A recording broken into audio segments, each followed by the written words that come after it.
మీ నాన్నతో కూర్చొని ఎప్పుడైనా నవ్వుతూ సరదాగా మాట్లాడావా? ఆయన జీవన ప్రయాణంలో ఇంత దూరం ఎన్నో కష్టాలు పడి మిమ్మల్ని ఉన్నత స్థాయికి తెచ్చాడో ఆయనతో మాట్లాడి ఎప్పుడైనా తెలుసుకున్నావా? నాన్న అంటే నీ వెంటే ఒక నీడలాగా ఉండే ఒక ఎమోషన్. అలాంటి నాన్నని నువ్వు చులకన చేసి చూస్తున్నావా? నీకోసం ఏమీ చేయలేదని, ఏమీ సంపాదించలేదని విసుక్కుంటున్నావా? ఆయనే లేకపోతే ఈ రోజున నీవు లేవని గుర్తుంచుకో. అలాంటి నాన్న గురించి ఎంత చెప్పినా తక్కువేనేమో.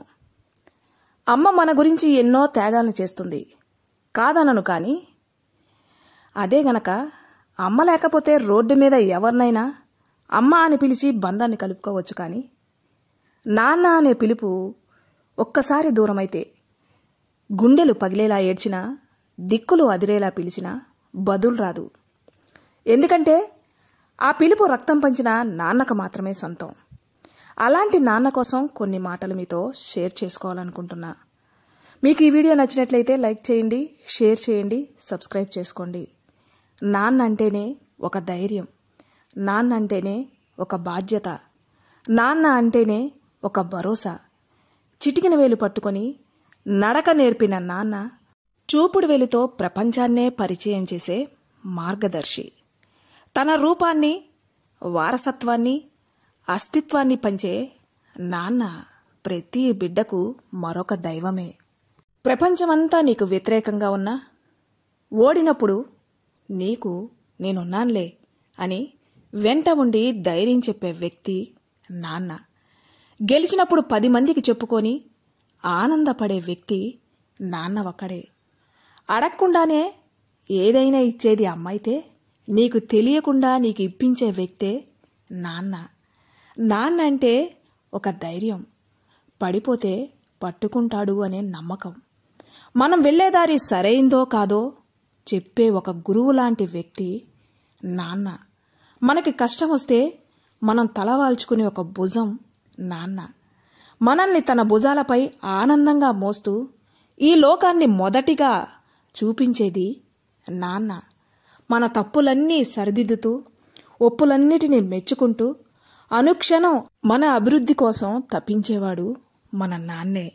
అమ్మ ప్రేమ కళ్ళల్లో చూడగలం, కానీ నాన్న ప్రేమ కన్నీళ్లతోనే తెలుసుకోగలం. ఆడపిల్లకి అమ్మ, అన్న, అక్క ఇలా ఎంతమంది ఉన్నా నీకోసం తప్పించేది, బాధ్యతగా కడవరకు నిలిచేది, నీ మనసును అర్థం చేసుకునే నేస్తం నాన్న ఒక్కరే. నాన్న ఎప్పుడు ఎందుకు కోపడతారో తెలుసా? నాన్న దండనలో ఒక హెచ్చరిక ఉంటుంది. అది జీవితంలో ఎదురయ్యే ఎన్నో ఆటంకాల్ని దాటేందుకు ఉపయోగపడుతుంది. ఈ ప్రపంచంలో మనకు అన్నీ తానై తనను తాను మరిచిపోయే ఏకైక వ్యక్తి నాన్న. అలాంటి నాన్న కన్న కలలను నిజం చేస్తూ కలలో కూడా ఆయనను మరవకుండా చూసుకోవాలని నువ్వు గుర్తుంచుకో. అన్నీ మనమే అయి నాన్నను గుండెల్లో పెట్టుకొని చూసుకోవాలి. నాన్న అంటే బంధం మాత్రమే కాదు, నాన్న అంటే బలం. నాన్న అంటే భయం మాత్రమే కాదు, నాన్న అంటే బాధ్యత. నాన్న అంటే సంతోషం మాత్రమే కాదు, నాన్న అంటే సర్వస్వం. మన చిన్నప్పుడు నాన్నని ఎప్పుడు చూసినా పాత బట్టలతోనో అరిగిన చెప్పులతోనో చూస్తుంటాం కదా. మనం అప్పుడు ఏమనుకుంటామంటే, అరే నాన్నేంటి ఎప్పుడు ఇలా ఉంటాడు, కొంచెం బాగా ఉండొచ్చు కదా అని ఎన్నోసార్లు మనం అనుకుంటూనే ఉంటాం కదా. ఓర్పుకి మారు పేరు నాన్న. మన మార్పుకి మార్గదర్శి నాన్న. నీతికి నిదర్శనం నాన్న. మన ప్రగతికి సోపానం నాన్న. నాన్న అనే పదం పేరు మాత్రమే కాదు, కొన్ని వేల ఎమోషన్స్. అలాంటి నాన్నని ప్రేమించాలి. ఎందుకంటే మీ ముఖంలో చిరునవ్వును చూడటం కోసం తన సర్వస్వాన్ని త్యాగం చేస్తుంటాడు నాన్న. అందరూ అమ్మ ప్రేమ గురించే మాట్లాడుకుంటారు, కానీ తండ్రి త్యాగాలని ఎవ్వరూ గుర్తించరు, ఎవ్వరూ ప్రస్తావించరు. ఉద్యోగం అంటూ ఉదయాన్నే లేచి వెళ్లే నాన్న ఇంటి పట్టున ఉండలేడు, కంటి నిండా నిద్రపోలేడు. ఇంటినే కాదు, అందర్నీ ఒంటి స్తంభంలా మోస్తున్న నాన్న ఎప్పుడూ ఒంటరివాడే. సంపాదనంతా కుటుంబానికే వెచ్చించి మిగిలింది దాచి పిల్లల్ని మెరుగు పెట్టడం కోసం, పదును పెట్టడం కోసం శిక్షల్ని అనుభవించి ఇంటి మొత్తానికి నాన్న పిసినారోడు, నాన్న ఏమీ ఖర్చు పెట్టడు, నాన్న సరదాగా ఉండడు అని పిల్లల దృష్టిలో శత్రువైపోతాడు. కుటుంబ సౌఖ్యం కోసం ఇంటా బయట నిరంతరం పోరాటం చేసే నిస్వార్థమైన యోధుడు నాన్నంటే. నాన్న గనక ఒక్క క్షణం మనసు మార్చుకొని నా సంపాదన నా ఇష్టం అనుకుంటే ఆ కుటుంబం ఏమైపోతుందో కదా. నీకు 4 ఏళ్ళు ఉన్నప్పుడు నాన్న చాలా గ్రేట్గా కనబడి, 6 ఏళ్లప్పుడు నీకు హీరోలా కనబడిన నాన్న నీకు 14 ఏళ్ల వయసు వచ్చినప్పటి నుంచే నాన్న నీకు శత్రువులా కనబడతాడు. నీకు 16 ఏళ్ళు రాగానే నాన్నంటేనే నీకు విసుగొచ్చేస్తుంది. ఎందుకో తెలుసా?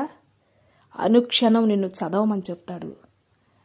నువ్వు ఎక్కడ ఉన్నావు, ఏం చేస్తున్నావు, ఎక్కడికి వెళుతున్నావు, నీ స్నేహితులు ఎవరు, నువ్వు ఎన్నింటికి ఇంటికి వస్తున్నావు అని ప్రతి క్షణం నీ గురించి ఆలోచిస్తూ నీ వెంటే నీడలాగా ఉంటూ ఉంటాడు నాన్న. నీకు 20 ఏళ్ళు రాగానే ఏమనిపిస్తుందో తెలుసా? అబ్బా, నాన్నతో అసలు పడలేకపోతున్నాము, మరి అమ్మ ఎలా భరిస్తుందో అని అనుకుంటావు. ఇక 25 ఏళ్ల నుంచి నాన్న పైన నీకు యుద్ధం మొదలవుతుంది. నువ్వు గనక జీవితంలో సెటిల్ అయ్యే వరకు నాన్న నీతో పోరాడుతూనే ఉంటాడు, నిన్ను విసిగిస్తూనే ఉంటాడు. అప్పుడు నీకేమనిపిస్తుందో తెలుసా?